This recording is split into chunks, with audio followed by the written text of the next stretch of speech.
aí, pessoal, bem-vindos a mais um episódio do All Connected, o podcast do Grupo Eletrolar. A gente está fazendo essa primeira temporada aqui com 20 episódios, que a gente está falando sobre vários temas relacionados aí ao varejo. Eu sou Igor Lopes, jornalista especializado em tecnologia e inovação, estou aqui com vocês também em todos esses episódios. E hoje a gente vai falar de um tema que está muito em voga no varejo: hiperpersonalização, personalização em larga escala, como que eu entendo quem é o meu cliente, falo exatamente para ele aquilo que ele quer ouvir no momento certo, sem dar fora, né, Manu? Vamos contar alguns casos aqui que o pessoal está afiado para essa conversa. Deixa eu apresentar meus convidados aqui, né? Começando pela ponta da mesa, Andréa Fodor, que é Country Manager Brasil da Hitachi Vantara. Prazer ter você conosco, Andréa. Obrigada, Igor. Obrigada, Eletrolar, pelo convite. Vai ser um prazer trocar experiência aqui com os meus colegas. Exatamente. Vamos falar um pouquinho da Hitachi Vantara, né? Você está aqui porque Hitachi Vantara é uma empresa que está por trás de tudo isso que a gente está falando quando se conversa sobre personalização. A Hitachi Vantara é um braço de tecnologia do Grupo Hitachi. O Grupo Hitachi é um grande grupo japonês. E a Hitachi Vantara ela trabalha muito focado nas tecnologias para dados, desde a infraestrutura até a camada de analytics, classificação,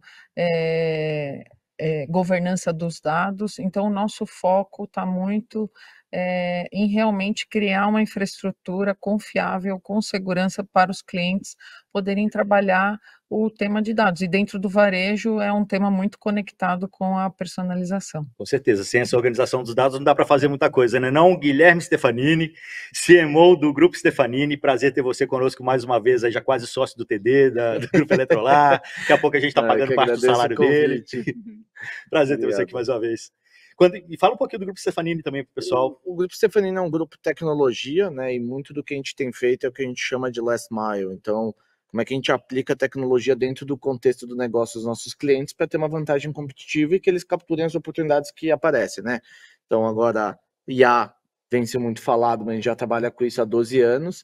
E dentro do grupo a gente tem várias vertentes. Obviamente tem uma parte forte de tecnologia, mas uma das outras vertentes que a gente tem seja dados, mas principalmente a parte de marketing, que entre a customização de comunicação como marca, entre a parte de CRM e growth, como é que você cresce usando dados, a parte de entender o consumidor. Então tem um braço novo que a gente vem construindo há uns 5 anos de marketing, e aí a gente vem trabalhando muito essa parte de personalização, entendimento do consumidor, né, e óbvio, focado em crescer aí as vendas dos nossos clientes. Beleza.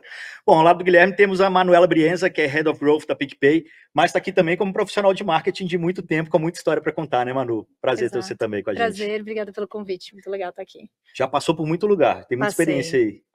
Passei, minha carreira praticamente foi CRM Growth, passei por Editora Abril muitos anos, Cielo, Avianca Brasil, Doutor Consulta, Dots, e agora estou lá no PicPay, dentro da área de Wallet Banking, cuidando de Growth. E vocês vão entender como ela já fazia personalização em 2008. Exato. Tá? Sem ter uma Hitachi por trás, sem ter um Grupo Stefanini com a House por trás, mas ela já fazia. E aqui do meu lado a gente tem o Ricardo Moraes, que é diretor de suporte e satisfação do cliente na Zorro Brasil. Prazer também, Ricardo. Obrigado, prazer é meu. Obrigado pelo convite aí, bem contente de poder participar aí com vocês. E Zorro também é uma ferramenta que ajuda isso a acontecer. Exato. A Zorro, ela é uma empresa, na verdade, já mais de 25 anos e que tem como missão ali o desenvolvimento de softwares para todas as áreas de empresa. Então, hoje a gente tem um dos portfólios mais abrangentes da indústria SaaS, e ali no centro da nossa oferta de software, né, a gente tem nossas soluções de experiência do cliente, a gente tem focado bastante, né, principalmente aí na hiperpersonalização e agora também na inteligência artificial. Legal. E vamos começar já com um grande erro que as pessoas cometem quando se fala em hiperpersonalização, que é ter uma comunicação um pouco invasiva, né? E a Manu, inclusive, tem um termo para isso, ela chama isso de creepy CRM. Exato. Conta para o pessoal. Desde a Editora Abril a gente brinca com isso, né? A gente tem que tomar um certo cuidado, porque às vezes no afã, né, de a gente tentar trazer toda aquela informação que a gente conseguiu do cliente, a gente quer colocar tudo à vista para falar, olha, eu sei isso, sei aquilo, né? Então, lá em 2008, que você estava brincando, que eu já tentava fazer hiperpersonalização, a Editora Abril conseguiu uma máquina de impressão digital e estava super feliz e queria que a gente usasse ela para fazer alguma comunicação, usando os dados variáveis, impressão colorida e tal, e aí trazia assim, olha, você que assinava a revista Cláudia e seus filhos que assinam a revista super interessante, a Capricho, e trazia a vida inteira da pessoa lá. Eu falei, pelo amor de Deus, a gente não pode falar tudo isso do cliente, né? Ele vai ficar assustado. Né? E ainda em 2008, que a gente não estava acostumado a ter tantas informações, né, colhidas pela empresa, e a Editora Abril tinha um banco de dados super organizado, era 42 milhões, não sei se vocês lembram, eu já tenho 40, né? Mas eu fazia pesquisa editor da Abril, né? Anual, colhia muitas informações, eram vendidos os dados naquela época de uma forma muito estruturada.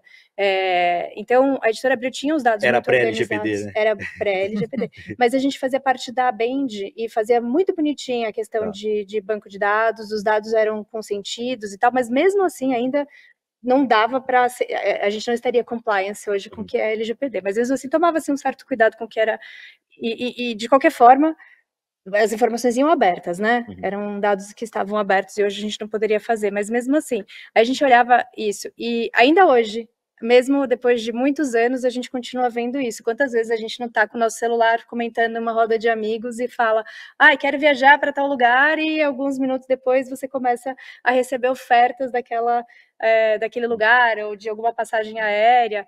Então, quando a gente pega para o lado de marketing e lado de comunicação, a gente tem que saber como é que você faz uma oferta que seja no momento certo e tentando usar a hiperpersonalização contextual, mas sendo de uma forma não invasiva, né? Não escancarando para o cliente a quantidade de informação. Você faz, mas faz de um jeito que você comunica sem ser agressivo, né? Já que a gente começou pelos erros, o Gui também tem outro exemplo, né? Você comprou a passagem para suas férias e aí? Eu posso contar um caso bom nosso e um que eu pessoalmente passei por. Eu comprei minha passagem das férias, deu 2 horas, eu recebi uma promoção para o mesmo trecho, a mesma coisa. Pô, dando desconto na passagem, achei um absurdo. Deu sorte que não era a mesma época, senão eu não teria ficado realmente aí pé da vida e seria uma experiência ruim, mas acho que muitas vezes a gente pensa nesse creep e acho que tem um pouco de contextualização para você entender onde o cliente está. Então eu deveria ter sido negativado para receber uma comunicação dessa e muitas vezes não ter essa atenção. Então, a sua experiência, que ele falou, o creep, pô, super legal, sei tudo de você, mas agora eu tenho, você como cliente tem medo da marca, né? Então, e acho que tem outras questões de interessante de contexto, por exemplo, que a gente estava falando, a gente fez para uma empresa de telecom, a gente eles montaram um pacote que dava o Free Fire de graça dentro do pacote, e a gente fez toda uma hiperpersonalização para mostrar isso dentro do jogo, que o cara comprava automaticamente o pacote dentro do contexto de onde ele está. Então, para de ser uma interrupção, você para de estar dentro do contexto e faz sentido. E é como é que você personaliza para aqueles clientes que estão lá. Óbvio que isso tem que ter outros espaços para como monta, mas acho que é um outro exemplo legal de entender o comportamento e estar lá sem parecer que você tá vigiando a pessoa, né? Eu acho que a personalização ela está exatamente aí, né? Porque não é você ter todas as informações do cliente. E às vezes é até assustador, né? Quando você fala e você abre o celular, tá lá falando tipo uma oferta exatamente.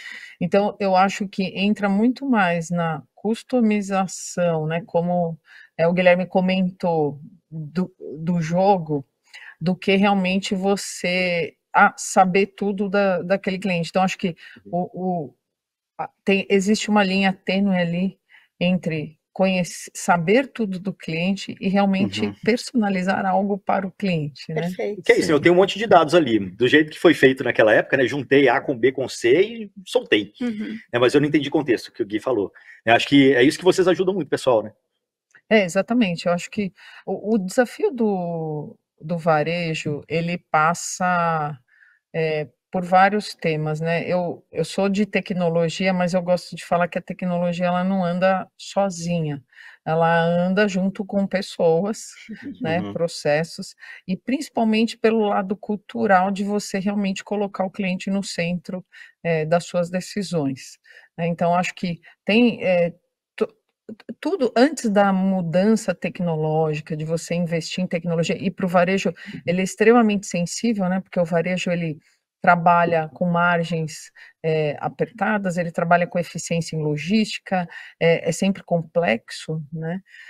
Você realmente mudar a cultura da sua empresa para conectar as pessoas ao que você quer levar para o mercado, a mensagem que você quer levar para o mercado de centralidade e conectar as pessoas à tecnologia, né?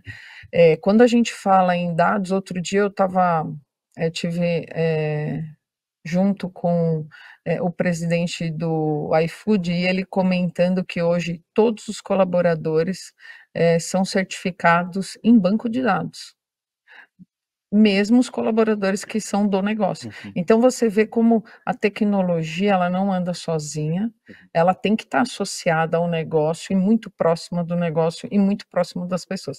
Então acho que o desafio está em você trazer toda essa conexão antes de você simplesmente só estar ali investindo em infraestrutura. E óbvio, nós vamos falar em infraestrutura de dados, uma série de coisas, mas eu acho que é importante tocar no tema de pessoas, porque eu acho que é isso que move o ponteiro. E eu acho que, só rapidinho, só contar um caso do iFood, que a gente contou aqui no podcast, já que você citou iFood, a gente está falando de contexto, eles tinham um problema grande lá, que era o seguinte, na hora de jogo do Corinthians aqui em São Paulo, jogo do Flamengo no Rio, era super difícil entregar todas as coisas, porque os motoboys todos estavam lá assistindo o jogo. Então, como é que eles começaram? Pegaram dados, começaram a entender, né, que ali eu ia ter um pico de acesso, começaram a propor antecipadamente, começaram a antecipar as entregas, né? Hoje tem o jogo, você já parou para pensar em comprar logo essa cervejinha, já deixar pronto? De repente você até gerava uma demanda, né? Porque às vezes o cara nem estava pensando em juntar os amigos para ver o jogo, falou, pô, é verdade, tem o jogo, vou comprar uma cerveja, já vou juntar todo mundo aqui. E aí com a antecipação da demanda, eu não precisava mais trabalhar com, sei lá, dar incentivo para o motoboy para ele trabalhar na hora do jogo, coitado, não poder assistir o jogo dele, enfim. Né, isso tudo também é dado e contexto trabalhando juntos, né? Sim. Eu acho que a questão do consentimento também, né, falando de erros, acho que ela trouxe uma nova forma da gente ver a jornada do cliente, porque a gente coloca também a questão de privacidade de escolhas de preferências do próprio cliente, né? Então, do cliente escolher quando ele quer ser contactado, quando ele quer ser contactado. Então, a privacidade, ela entra também no jogo agora, dessa jornada mais personalizada do cliente, que é uma coisa nova, né? Que acaba trazendo. E eu acho que a Andrea também tocou num ponto interessante, que é a questão dos dados, né? Que você trouxe o exemplo ali do iFood, do pessoal ter, né? Cada profissional ali, ele saber usar um banco de dados, né, uma ferramenta de BI, isso é uma coisa muito boa, mas também traz um novo desafio para a empresa, que é a questão de governança dos dados, né? Então a gente conversa hoje com muitas empresas que têm diferentes sistemas que fazem a mesma coisa em diferentes áreas, né? Então isso também impacta na jornada do cliente, né? Essa falta de centralização dos dados também acho que é um erro aí que o pessoal acaba cometendo na hora de pensar em personalização. É um desafio para a operação, né? Seja a questão estrutural, onde você coloca suas determinadas funções, então a gente está discutindo isso, se eu coloco uma função debaixo do CFO, ele vai ter uma visão puramente de custo, e não somente isso é o melhor para a empresa. Se eu coloco debaixo, às vezes, de uma função de tecnologia, é puramente técnica. Não, onde você tem que alocar essa função, e isso vai travar o incentivo da área, que é importante. E, ao mesmo tempo, tem funções que são muito cross. Quando você pega CRM, personalização, atendimento, é a unidade da empresa, independente se tem mais de uma BU ou não. Então, como é que você, trabalhando com as pessoas, traz isso e monta um modelo de operação que permita, que a gente tem feito isso para alguns clientes, que é, como é que você permite que o dado seja estruturado e único, porque senão você senta na reunião e cada um tem uma fonte de verdade dentro da empresa, você passa mais tempo discutindo qual número é certo do que, de fato, o que fazer. E depois também como é que você garante velocidade, porque não dá para acontecer de virar fila. Como o dado é muito perecível, né, a velocidade dentro do negócio, se você leva muita fila e tem muito backlog, você não faz. Então, como é que você descentraliza isso, mas com um ponto único de verdade? Então, esse é um desafio grande que as organizações ainda têm bastante. A questão do LGPD, ele é um desafio, mas, ao mesmo tempo, eu acho que essa conexão de você realmente entender quais os dados são essenciais para você trabalhar com a personalização é importante, porque, na verdade, você não precisa ter todos os dados do cliente. Então, começa por aí. Você tem que entender quais são os dados que são relevantes, né? E aí, dentro dessa estruturação, o dado tem a questão da higienização do dado, em você fazer o dado ele ser padronizado para todas as áreas, né? Então é muito importante você trabalhar com ferramentas, às vezes até de anonimização do dado. Por quê? Porque na hora que você começa a trabalhar com squads diferentes, unidades de negócio diferentes, várias pessoas vão ter acesso ao dado. Então, como que você faz realmente a governança do dado, para que só as pessoas que precisam ter acesso ao dado tenham acesso ao dado? E, por último, como é que você garante a segurança do dado, né? Hoje, o cybercrime, ele é extremamente evoluído, avançado e cada vez criativo, né? Então, como que você garante, principalmente, até uma rápida recuperação? Hoje, o dado ele passa a ser essencial para o funcionamento da empresa. A gente viu vários casos aí no varejo de loja mais de 2 semanas fora do ar, como é que você garante a segurança e principalmente a rápida recuperação desse dado? Então, assim, a jornada é longa, né? Para você ter tudo estruturado para começar a extrair valor e fora a agilidade e a ansiedade do negócio, né? Em fazer crescer pipeline, crescer quantidade de cliente, diminuir o tempo de venda, a desistência do carrinho, né? E aí vai. Mas ainda assim a segurança tem que trabalhar em prol do negócio, né? Porque não adianta também eu sair falando só não, policial, né? E de repente já tivemos comprometer. Casos assim, já tivemos casos assim. Já tivemos casos assim. Não, mas a Andrea tocou num ponto até interessante que eu acho que tem muita gente que fala, né, vamos fazer hiperpersonalização, vamos fazer isso, vamos fazer aquilo. E aí quando você vai estar lá na ponta, né, do CRM, quando você vai operacionalizar, você olha para trás e não tem os dados estruturados, né? As pessoas que estão, às vezes, do outro lado do marketing têm uma puta ideia, vai lá, elabora uma campanha e esquece de trazer o time de tecnologia junto e esquece de entender se aqueles dados existem ou se eles estão estruturados, ou até faz uma modelagem, mas aí quando vai tentar usar aqueles dados, não consegue aplicar aquele modelo, não consegue depois escalar aquele modelo, aquelas informações não existem. Então, não dá para não trabalhar junto, né? Não dá para não ter silos, os dados, hoje em dia, dependendo de como a sua estrutura está organizada, seja onde quer que você esteja, né? Você está embaixo do CMO, está embaixo do CTO, financeiro, enfim, realmente cada um tem um viés, mas é muito importante quando você está nessa área, acho que é um desafio que eu enfrentei em todas essas cadeiras, eu já estive embaixo de várias pessoas diferentes e cada um tinha esse viés, né? O meu sempre foi tentar mostrar o resultado, porque senão eu não conseguia fazer aquilo virar, e eu precisava sempre do time de dados, porque senão eu não tinha estruturado as informações para poder fazer esses dados virarem, mas é importante você garantir que tem o time de informação ali de alguma forma, dados, alguém que consiga minerar esses dados e te trazer inteligência em cima deles, para você em cima disso colocar a comunicação, juntar tudo e sair lá para a rua, né? Então, eu acho que CRM é uma área que tem que fazer a argumentação e juntar a tecnologia com o marketing para cuspir lá para a rua e fazer tudo isso funcionar, né? Essa mágica E sair. hoje, né, Manu, acho que você comentou, acho que quando a gente estava batendo papo, já fazíamos personalização há mais de 10 anos atrás, tal. Muito mais. Acho que uma outra grande complicação hoje é a quantidade de fonte de informação, né? Então antigamente você tinha o quê? O cadastro do cliente. E às vezes era um canal de cadastro, essa informação, né? E olha só. Né? Hoje você tem a experiência dele no e-commerce, você tem a mídia social dele, você tem a visita dele na loja, você vai para os Estados Unidos, você já vê analíticos de vídeo dentro da loja para entender o comportamento do cliente. Então, a quantidade de fontes que você tem hoje da informação, ela é exponencial, né? E o desafio é como você cruza tudo isso e realmente traz insights. E eu acho que é um trabalho contínuo, né? Porque você cria modelo, testa, implementa, revisita o modelo e tem que ir aprimorando, né? Sim. Mas agora, puxando esse para o lado, né? Beleza, eu tenho muita tecnologia hoje, você tem que estar cada vez mais personalizado. Como que eu trabalho automação e humanização, essa comunicação? Como que eu chego nesse ponto? Acho que esse é um bom tema, assim, né? Eu acho que elas precisam andar junto, né?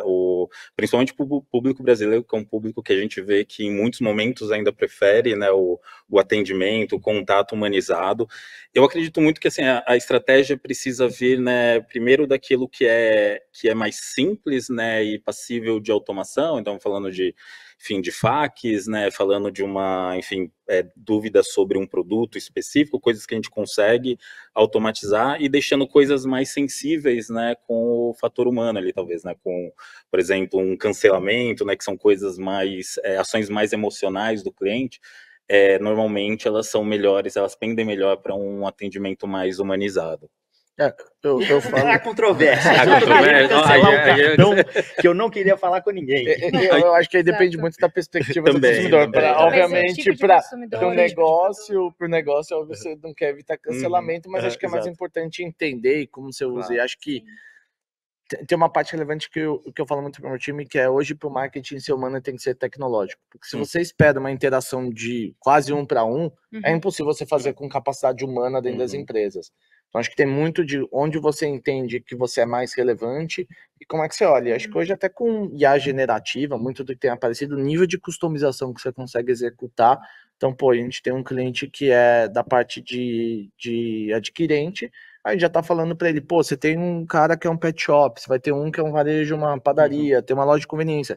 Cara, cada um já pode ter um estilo de comunicação, um tipo de produto, uma imagem, e com esforço muito baixo, porque antes para produzir isso era muito grande. Você já começa a personalizar não só o texto, mas a imagem, o que funciona, e aí isso vai sendo mais retroalimentado. E acho que tem uma parte muito importante também, que é entender o consumidor e ver o que é relevante para ele, né? Porque a gente às vezes fala assim, tem um monte de dado, um monte de informação, que é mais dado, mas às vezes você não faz assim. Teve, acho que faz 2, 3 anos atrás, no máximo, tem uma pesquisa do Google que numa Black Friday, 23 dos 25 maiores varejistas brasileiros não tinham um e-mail de recuperação de carrinho, assim, sabe? Então, às vezes você tem muita coisa, muita informação e você não faz o básico. E assim, é meio chato falar do básico, mas é ele que vai levar a gente para frente. Então, acho que esse é um passo importante também de o que é relevante para você personalizar. O cara às vezes vai entender, falou, legal, não foi creepy, o cara resultou em venda e você fez o básico bem feito com pouca informação. Você volta atrás e estruturar o dado, porque você não tem nem o básico, né? Volta aquele passo atrás que a gente estava falando, coloca o básico, coloca seu banco de dados em ordem, né? O básico do banco de dados, né? Dados cadastrais. E, na verdade, assim, é importante também a gente entender que hoje o público, o seu cliente, ele vai ter diferentes preferências, né? Eu ia falar sobre isso. Você tem sei lá, eu tenho minha filha de 12 anos comprando, eu tenho meu filho de 24, eu tenho meu pai que tem 80. Cada um vai ter uma preferência de canal diferente, uma experiência diferente. Meu pai já gosta de falar, o meu filho não quer falar com ninguém. Exatamente, o exemplo que eu ia dar. Tô com um problema numa telco, né? Meu pai mora no interior, pegou 1 hora de estrada para ir presencialmente na loja, porque ele é aposentado, tá de boa, consegue sair. Ele até gosta, né? Tem o que fazer. Ele queria aquela coisa na agência do banco ainda. Ele vai me matar que aconteça esse Eu não, eu fui tentar usar o AI da empresa, não conseguiu resolver. Todos os caminhos que eles falaram que eram inteligentes era uma URA que não foi inteligente. Eu tive que ligar, abrir protocolo, fiquei 40 minutos, caiu 3 vezes, não resolveu meu problema porque eu pedi para trocar meu plano, não trocou, voltou para o anterior, vou ter que ligar mais uma vez. Eu não tenho tempo. Ele tem tempo, é a mesma empresa. Então, eu acho que passa de novo, talvez não seja uma hiperpersonalização, talvez até o step anterior de segmentar. A gente ainda está no step anterior de segmentar. Volta para o básico. E volta para o básico. E eu acho que uma outra falácia também é que você tem que ir do 0 para o 80. Hiperpersonalizar tudo. Não. Algumas coisas você consegue fazer. Então, um carrinho abandonado, ele não deixa de ser uma hiperpersonalização. Você está falando no momento certo para aquele cliente, ele é específico, ele é trigger-based. Você foi lá e falou com o cliente. Poxa, eu tenho uma oferta que eu preciso segmentar, porque uma parte da comunicação vai para alguns clientes. Funciona. Eu não consigo ter informação suficiente que me dê todas as características que eu consiga fazer super segmentado. Tudo bem, já é melhor do que eu fazer massificado. Manda segmentado, já é melhor. Em vez de mandar para minha base de 13 milhões, eu mando para eu mando para 500 mil, já é muito melhor. É que você tem uma parte educativa do negócio, né, Manu, que é você educar os seus stakeholders que mandar, porque é de graça, não necessariamente a melhor coisa você fazer isso várias vezes. Isso, eles já entendem, Porque- eles já sabem. Não, isso é bom, essa é a mas vantagem de estar dentro de uma área de financeiro e planejamento, já tem essa, já tô dentro porque de você vê muito casa. cliente falando, não, vou mandar, porque se eu converter mas você fala, tá bom, mas esse você tá queimando outros, às vezes, 99 que você não vê, que não quer mais trabalhar com você, E aí né? volta para o básico, que é, hoje o seu maior bem qual é? Sua base de clientes, né? Então é muito mais fácil você trabalhar a sua base de cliente, mais fácil eu diria, em termos de custo, né? E você fazer um upselling para a sua base do cliente do que você comprar um cliente novo. Porque o custo de aquisição hoje do cliente é muito alto, ele é bombardeado o tempo inteiro de promoções, de uma série de coisas. Então, a gente volta para o tema do básico, né? E esse básico dentro do meu mundo, que é tecnologia, passa até por você ter uma tecnologia sempre disponível, né? Porque hoje, sábado, eu tive essa experiência. Eu estava comprando algo para o meu pai, e aí o carrinho não ia. Eu desisti da compra, eu comprei em outro site. Então, você passar pela higiene do básico, que eu tenho que ter uma infraestrutura resiliente, eu tenho que ter o básico bem feito, para eu começar a trabalhar com um chatbot mais elaborado, né? Às vezes tem algumas coisas assim bem bizarras, assustadoras. Outro dia eu estava vendo um podcast lá de inteligência artificial, fiquei abismada o nível de personalização que você não sabe que é uma máquina atendendo do outro lado. Aí entra até num limiar de ética, né, de você avisar ou não o consumidor, mas assim, eu acho que isso é muito lá na frente, né? Eu acho que tem bastante coisa aqui no estrutural para ser feito, para garantir que o negócio esteja atendendo bem o seu consumidor. E eu acho que essa questão do começar simples tem um ponto interessante que o atendimento humano, ele não precisa ser sinônimo de coisa manual e não automatizada. A gente consegue também automatizar muita coisa, né? Hoje a gente tem cliente, a gente entrega também muita solução de IA, de automação, que é para o agente de atendimento, né? Que é para rotear o atendimento ali de forma automática. Então, muitas vezes a empresa ela não precisa começar, como você falou, né? Do 8 a 80, mas você consegue já entregando ali ferramentas que vão otimizar o dia a dia de quem está na linha de frente com o cliente, né? A gente já teve casos de, você tinha operadores que a gente foi fazer trabalhos desse, que você tinha, o cara consultava 6 sistemas em telas diferentes ao tempo, você colocar tudo numa tela só. O sistema tá lento. Não, difícil, você tem que entender o outro lado, mas ele é a sua frente de linha com o consumidor, e normalmente quando o cara liga, já é por mente que já escalou numa situação que mais nada resolveu, então é a última linha de defesa, vamos chamar assim. Então é isso, ou por exemplo, a gente usou muita coisa às vezes de para a base de conhecimento do time de atendimento, porque também é difícil ficar ser especialista em tudo, e às vezes tem outra atividade. Como é que você mantém isso? Então você ajuda aquela pessoa a performar num outro nível. Acho que isso também é um negócio bem interessante assim, de personalização. A pessoa que tá ali do outro lado, seja o idoso que queira conversar, seja a pessoa que não tem tempo, se sinta acolhido. Porque fala, a pessoa sabe quem eu sou, tem as informações e muito rápido, porque você fala, eu dei esse monte de informação para essa empresa e ela não sabe o básico de mim, né? Então, traz uma sensação de, ela tá entendendo, tá sendo contextual, né? Você tá personalizado, ele sabe, não é aquela coisa de falar, oi, Manuela, tudo bem, poxa, você pagou sua conta aqui. Não, como eu posso te ajudar? Você gera confiança até para pegar mais dados, nesse caso. Exato. Ou às vezes, liguei aqui, seu outro problema foi resolvido, foi, beleza, você segue o jogo, entendeu? Acho que o cara entende que está dando contexto. E na verdade, por isso que eu falo que a tecnologia, ela anda de mãos dadas com as pessoas, porque hoje você tem muita oportunidade de ganho na eficiência. Você fala de logística, por exemplo, você fala de warehouse, logística, controle de estoque, né? Isso, a inteligência artificial, machine learning, traz um super ganho. Sim. Então tem muita coisa para você trabalhar antes de chegar no atendimento do do cliente e o atendimento do cliente continuar mais humanizado, né? Então, eu acho que o varejo, ele pode trazer muito ganho no uso da tecnologia, ainda muito no seu back-office.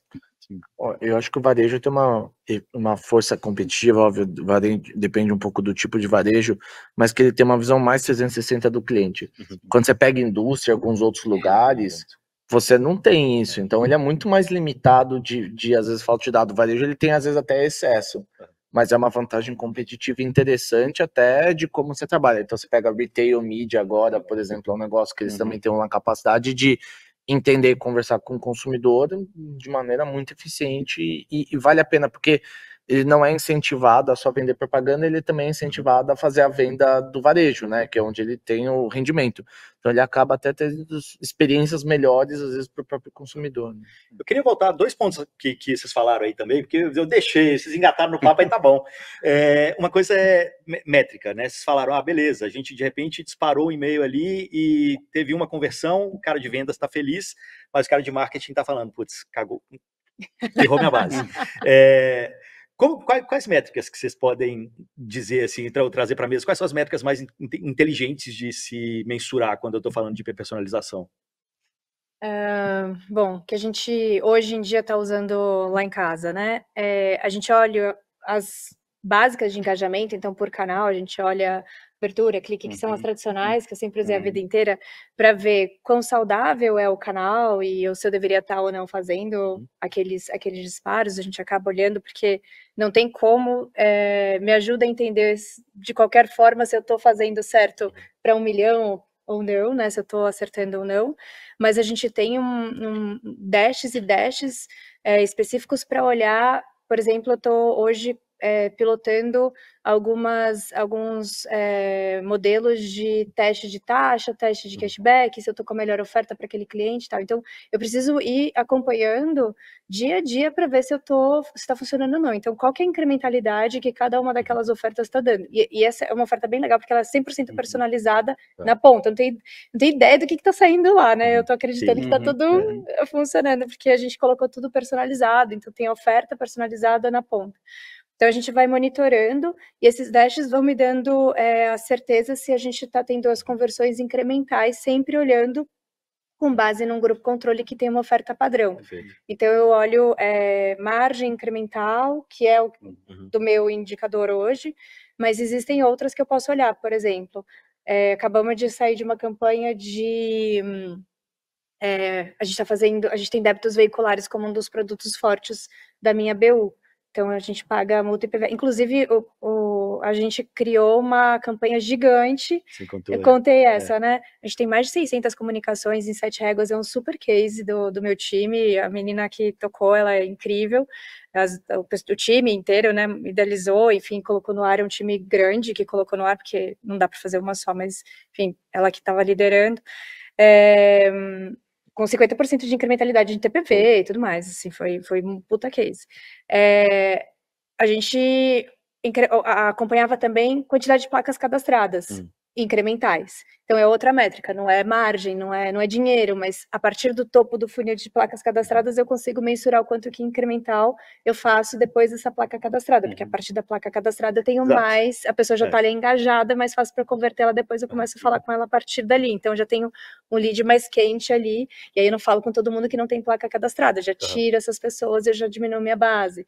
Então, depende muito, você tem que entender qual que é o seu objetivo, testando, e aí você chega lá no ponto. Acho que na linha da Manu, acho que tem muito depende do objetivo. Então, às vezes tem linhas que não somente é de aquisição ou de upsell, mas é de manter o relacionamento. Então, se aquele cliente que está sendo comunicado tem maior satisfação, ele se mantém por mais tempo. Então, acho que cada um tem um objetivo, né? Então, você vai ver meio que o lifetime daquele cliente, como é que você está impactando, se você mantém ele por mais tempo, se mantém ele, às vezes, adquirindo mais, depende de cada caso. Tamanho do ticket. Aí tem N métricas de incrementais que você olha. Do investimento que você fez, olhando todo. Enfim. Por exemplo, tem réguas que a gente faz, que eu brinco com NPS na prática, porque NPS você recomendaria, literalmente, se a pessoa está recomendando para outra. Então, a métrica de sucesso é o número de recomendações e, óbvio, depois converte. Então, acho que você tem isso. E o que a gente tem feito agora, até com tecnologia própria do grupo, a gente monta, isso sai quase real time, assim, basicamente, algumas horas de delay. Se faz de manhã à tarde, você consegue ver, mas a gente monta alguns grupos de controle. Então eu monto uma que é super agressivo para entender se eu teria um potencial extra de rever a campanha. Eu monto o grupo controle para ter um baseline e depois a maior parte, obviamente, você faz o que você gostaria de ter de incremento. Então também são outras maneiras de como você vai testando ali onde você tem, porque como a gente faz 700 campanhas por mês para essa telecom, cara, é muito difícil você começar a comparar. Então você tem que comparar mais com quem você está deixando de impactar do que necessariamente do todo, né? Assim, dessa parte. E é engraçado, estava até lembrando de um exemplo aqui. O meu marido, ele é fã do Mercado Livre, né? E outro dia você falou sobre NPS, né? Ele me descrevendo todo o processo. Eu falei assim, amor, pode trabalhar lá, super vendedor.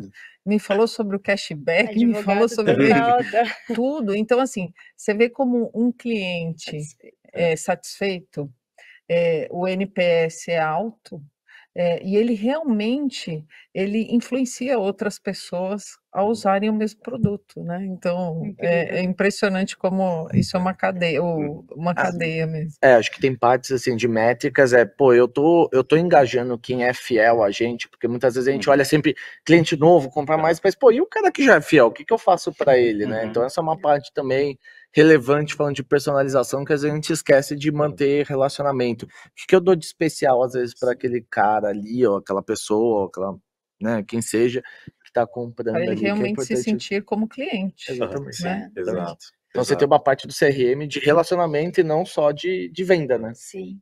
Inclusive a ferramenta de vocês ajuda muito nisso, né? Exato. Até trazendo, a gente usa também, lógico, a nossa própria ferramenta e trazendo para o meu mundo de pós-venda, assim, uma coisa que a gente olha muito, né, é taxa de retenção, com certeza, assim. O nível de atendimento, ele acaba impactando muito, né, na taxa de retenção. NPS, né, o CSAT, que é o nível de satisfação do cliente, para mim é essencial, porque ele reflete um monte de outras métricas, né, que a gente olha ali como tempo de atendimento daquele cliente, né, o custo por atendimento que a gente está tendo, né, e como você comentou, a ideia de você ter uma ferramenta por trás disso, né, medindo isso de forma integrada também com outras áreas é bem importante. Tô achando também, assim, uma coisa que o Gui falou que é interessante, eu acho que você falou, né, a gente consegue ter dados quase em real time, de manhã você dá o input, de tarde já foi. Acho que isso é muito importante também, porque o varejo está cada vez mais dinâmico, né? Então, como que eu consigo pegar esses dados, ter insights quase que em real time, para poder entender mesmo, acompanhar essas mudanças rápidas no comportamento do consumidor, né? Isso é cada vez mais importante. Mas como que eu, de fato, ajo a partir do momento que eu tenho esse dado de uma maneira tão rápida assim? Tem que tomar cuidado para não fazer besteira também. Eu acho que a gente está integrado com várias bases de dados, então é um sistema mais de orquestração em cima também da base. Você precisa ter a base estruturada, se não tiver, não adianta. E depois disso é o que você orquestra, quais são as regras que você já pensa fazer e, óbvio, ir testando isso daí, né? Porque não vai virar o cliente. Então, eu sei que as regras são altamente complexas, é o cliente que comprou A, comprou B, ele vai ser negativado, eu não vou falar isso, eu vou falar aquilo. Vou tentar 2 vezes, depois eu vou parar nessa linguagem, vou assim, para essa segmentação, para lá. Então, você tem grandes orquestradores que fazem isso real time e, obviamente, parte de uma cabeça humana ali para ir segurando e vendo o que dá para olhar, né? Você acompanha ali. Mas acho que essa é uma das partes, porque é necessário orquestrar e automatizar essa orquestração. Porque senão acontece muito de eu tenho dado, eu tenho que extrair o dado, eu processo o dado para ter a segmentação, disparo. Mas nesse meio tempo a vida acontece. Aí isso é onde você pega alguns casos. Comprou a passagem. Aí eu comprei a passagem e recebi a promoção. E a vida do CIO, que é o head de tecnologia, ela é complexa. Por quê? Ele passa por desde modernização da aplicação, em ter uma infraestrutura resiliente, em ter uma infraestrutura mais rápida, né? Porque sempre é como bolsa de valores, né? Você compra a ação, quem tem um processamento mais rápido. O varejista, a mesma coisa, para ele chegar nesse estado da arte, em tentar dar os insights de forma muito mais rápida para o negócio, ele tem várias etapas para cumprir. Desde a infraestrutura, a gente até fez um trabalho para um varejista de moda, de mudança de infraestrutura, o processamento dele, daquele banco de dados, ele caiu de 24 horas para minutos. Você imagina o ganho que isso traz para o negócio. Então, são várias etapas, né? É um Lego que ele vai montando, desde da aplicação, da infraestrutura, da resiliência, das ferramentas de insight, da coleta de dados. Então, parece simples, né? E o negócio sempre vem ansioso para a tecnologia. O time tem que se reestruturar, porque você nem sabe o que fazer. Você fala, peraí, eu tenho que mudar meus processos, porque eu não tenho velocidade mais para... Eu vou ter que tem mudar. que estar o tempo inteiro revisitando. Não, o time de marketing tem que se adaptar. Eu acho que, na verdade, a gente trabalha com os dois lados. Então, eu reconheço dois. É tecla SAP, porque tecnologia fala, cara, toda hora vai mudar. Pô, de novo, cara, acabei de montar. Acabei de investir, né? E o time de negócio, cara, mudamos e tecnologia não anda. Não mas, tá pô, atendendo, é diferente. Você tem que achar a velocidade que você vai encaixando as coisas e o que permite fazer. É um desafio grande. Acho que um ponto que o Guilherme trouxe aqui, ele é muito importante, né? Então, você buscar processos mais eficientes, automatizados, que vão levar um erro humano menor, né? Então, cada vez mais você vê isso dentro de tecnologia, né? Então, tem que buscar ter resiliência, ao mesmo tempo tem que automatizar para poder tornar os processos mais rápidos. Sim, acho que a questão de aplicabilidade disso, né, de qual dado você quer usar em tempo real, né, que você precisa usar. Você tem exemplos, por exemplo, do varejo físico, né, que pega ali a localidade da pessoa, ela está passando em frente a uma loja no shopping, você recebe um SMS te lembrando de um cashback, né? Então, assim, essa informação é uma informação que faz muito sentido usar, né, em tempo real. Então, essa aplicabilidade também tempo real, é importante. Tempo real, carrinho abandonado. O que eu faço? Né? O que dá para personalizar no carrinho abandonado e fazer essa conversão de repente acontecer de uma forma mais eficiente? Só jogando ideias para o pessoal aqui do varejo. Dá para colocar oferta, dá para você trazer cashback, dá para você trazer N personalizações de dados, né? O cara que ele já comprou, os produtos que ele já fez, enfim, dá para você não só trazer o próprio carrinho, que você tenha a informação do cara que ele abandonou e fazer isso, porque tem muita gente que não tem nem informação para poder fazer, conseguir fazer ela real time, então você tem que processar aquela informação, porque às vezes muito bancos de dados são todos D+1. Por quê? Você não foi preparado para fazer para marketing. Por que você tem que ter o banco de dados atualizado na mesma hora? Não é? A maioria dos bancos de dados, se eles não estão vinculados para marketing, você não tem ele no dia seguinte. Então, começa de novo com aquele papo que a gente estava tendo lá. O time de dados tem que estar ali junto com o marketing. Não, e acho que com uma jornada conecta, né? Por exemplo, o cara deu um exemplo da geolocalização, né? Um carrinho abandonado. Né? Eu estava pesquisando um produto. Online. Então, a minha jornada começou lá. E eu passei na loja, isso tinha que estar conectado. Essa conexão do físico com online. E a própria vendedora recebe no sistema dela, no POSzinho dela, falando, ó, você tem um cashback aqui, você quer usar nessa compra, né? Então, você junta 3 pontos, é a vendedora no sistema dela, é o SMS ou no app ou no SMS. Você tem vários pontos, juntando a quantidade de pontos não só as fontes de absorver informação, mas os canais que a pessoa pode ser contactada. A gente tem um episódio específico de Omnichannel aqui também, que a gente acabou falando bastante disso, né? Outro caso, né? Tá no meu carrinho, de repente eu não comprei aquela roupa porque não fiquei seguro se ela ia, né, caber direitinho. Se essa informação tá no POS da vendedora, você botou no carrinho essa roupa aqui, vamos experimentar. Né? De repente, ou então você tá inseguro, eu te dou a troca grátis, se mais tempo, a devolução que você tem que ir até o correio, peraí, eu coloco um sistema que eu cedo para você testar a primeira vez, eu busco na tua casa. Então, sim, N coisas você pode pensar como deixar o cliente mais seguro, ou atender ele melhor, ou entender que para aquele perfil talvez valha a pena, porque ele tem um perfil que vale a pena no futuro, ele vai me trazer mais dinheiro, ou eu preciso vencer uma primeira barreira. É realmente conhecer o perfil que você está ali atendendo. Né? Que mais? Que outras dicas? Não, eu até estava vendo esses dias, né, depois da NRF, estava assistindo lá uns insights da NRF, e tinha um CEO de um varejista falando exatamente isso. Quantos % eu vendo no online, quanto na loja física? Ele falou, cara, eu posso falar que é 100% online, porque a pessoa que vai na loja física, ela passou pelo online antes. Ela pesquisou, ela olhou, né, ficou em dúvida, aí ela resolveu ir na loja, né? Então, essa jornada, ela começou já em algum lugar antes de chegar na loja física. Eu acho que tem um ponto que acho que o André está falando que é importante, que é no final, muitas vezes o varejo ele olhava, e como qualquer indústria, métricas internas. Então, venda por metro quadrado, ticket médio geral, número de transações. E hoje não deveria ser, você deveria olhar quase por cliente, né? Uma parte identificada, porque é isso. Aí você começa a mudar a sua métrica de onde que ele está, qual que é a jornada dele, onde que você tem. Porque às vezes ainda fica muito nas métricas puro do negócio e menos do cliente. Óbvio que antigamente era um desafio técnico enorme de se fazer isso, hoje já começa a avançar, mas tem um desafio de mudar o que se já tem e a cabeça muitas vezes da própria empresa de começar a pensar nisso. E acho que tem um insight muito bom também de como é que você conversa com aquele cliente, pesquisa, porque às vezes muitas coisas é só você mandando coisa, porque você não pergunta, fala assim, né, desde onde você quer receber comunicação e o cara poder escolher sobre quais assuntos. Pô, newsletter de um monte de coisa. Eu queria falar de A, B, C, para mim eu tô contente, os outros eu não quero. Então, acho que tem isso, como de entender hábito, né? Assim, de, pô, você ficou em dúvida, qual tamanho, coisas que você pode fazer ali de pergunta e pesquisa com o seu consumidor a partir dessa base para atender ele melhor, que também é muito rico. Óbvio, não necessariamente vai ter toda a estatística validada, como o pessoal às vezes de pesquisa gosta, mas dá um insight muito rico de conversar, de você mesmo trocar e usar essa. Para testar depois. Também, né? também. Exato. E aí, voltando sempre ao tema de você preparar as pessoas, né? Porque não adianta a experiência ser maravilhosa no online e quando você chegar na loja, as pessoas não estarem preparadas para te atender.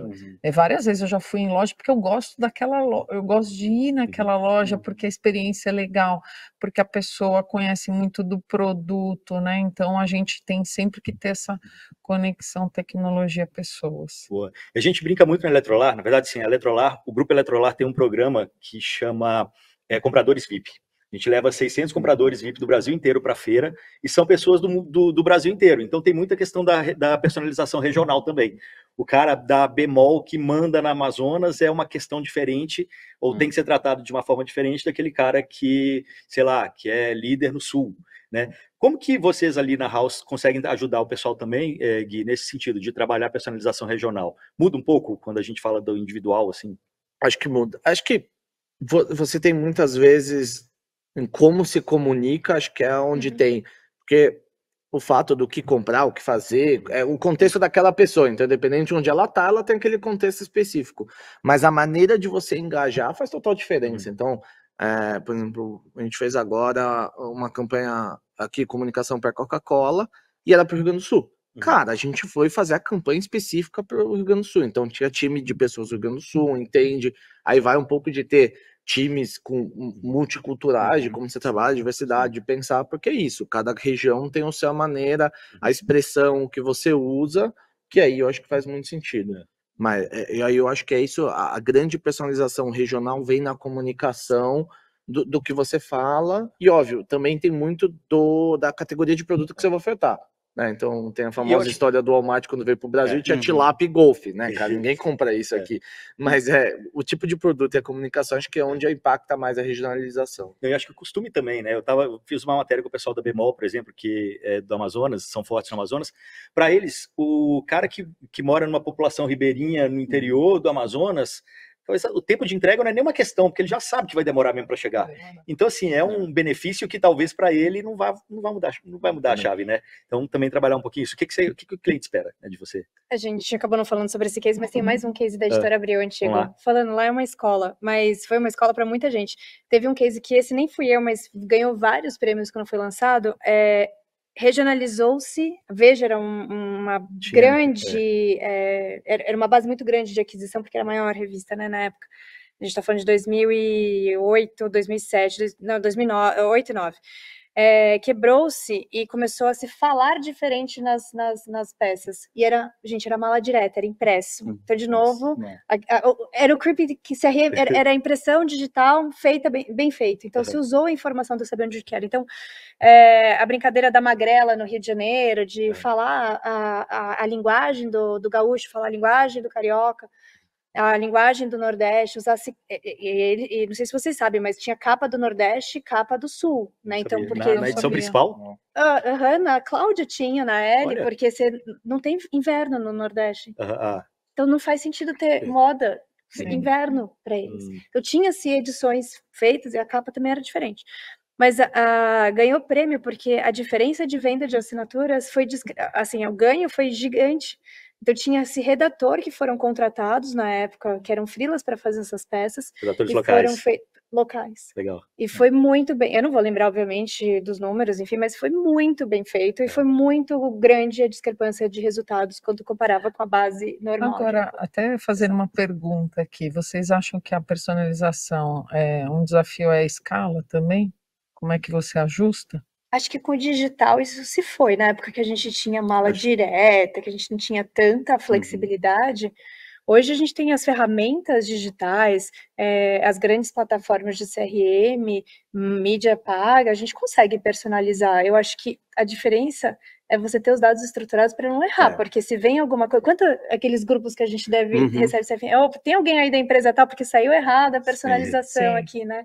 Eu acho que a gente confiar que a gente está com as informações sanitizadas, as bases de dados bem organizadas e que a gente confia o suficiente para mandar. Legal. Essa é a minha visão, assim, não sei se vocês... Eu concordo. Eu acho que a questão de escala está muito mais hoje ligada com a escala de tratamento dos dados, né? Que esse monte de fonte que a gente tem, de ter, né, os dados estruturados, de ter o que a gente chama de pipeline de dados, de conseguir receber esse monte de dados lá na frente e para que lá na frente saia um negócio estruturado. Então, acho que a questão de escala mesmo, de região, né, de impactar pessoas, eu acho que ela, como a Manu falou, ela já foi ultrapassada. Eu acho que isso é fácil, acho que tem uma cabeça cultural de bala de prata.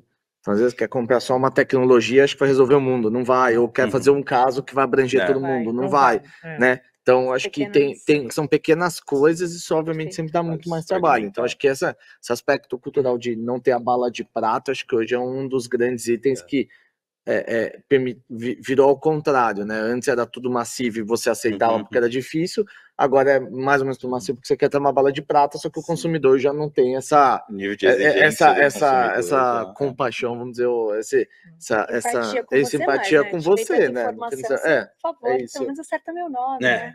Ai, cara, a gente falando, eu já recebi vários ali de e aí você vai falar com a empresa, aí tem uma coisa cultural que é difícil nas empresas. Você vai falar, tal, não sei o que. Não, vamos falar de CRM, acho que tem um potencial de uso melhor aqui.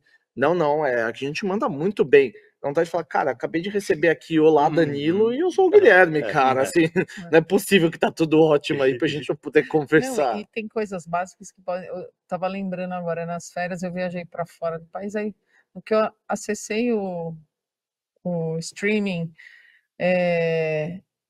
com o meu usuário, mas ele veio com as características de tipo top mais assistidos do país.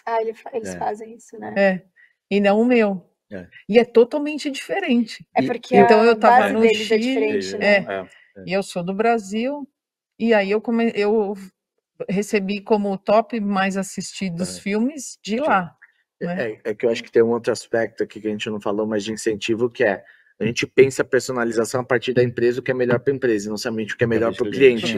Esse é outro ponto importante também. Às vezes você quer fazer oferta do que você quer vender, e não somente do que o cliente quer comprar. Então esse é um outro ponto de issue grande também, porque mexe muito econômico. Por isso que eu falo que entra na cultura, de você colocar o cliente no centro e tentar entender o que ele quer. Exatamente. Pessoal, a gente está chegando ao fim da nossa conversa aqui. Tem mais 2 minutinhos. Tem alguma coisa que vocês gostariam de puxar ainda que de repente não foi falado? Nossa, acho que... Cobrimos bastante, né? Falamos bastante.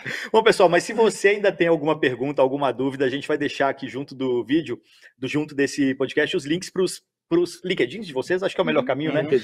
Adiciona lá. Troca uma conversa, de repente conhece mais um pouco das soluções também do pessoal, que todas elas aqui têm muito fit com varejo. Bom, pessoal, agradeço demais a presença aqui, a Andrea Fodor, que é Country Manager Brasil da Hitachi Vantara, Guilherme Stefanini, que é CMO do Grupo Stefanini, Manuela Brienza, Head of Growth da PicPay, e Ricardo Moraes, Diretor de Suporte e Satisfação do Cliente na Zorro Brasil. Brigadão ter vocês aqui. Você, se ainda não segue a gente no YouTube, no Spotify, na Deezer e qualquer player, também já aproveita aí para acompanhar e não perder nenhum dos episódios. E em junho a gente se vê na Eletrolar Show, em 23 a 26 de junho, lá no AMB. Valeu, pessoal. Brigadão. Obrigado. Até a próxima. Valeu, gente. Tchau.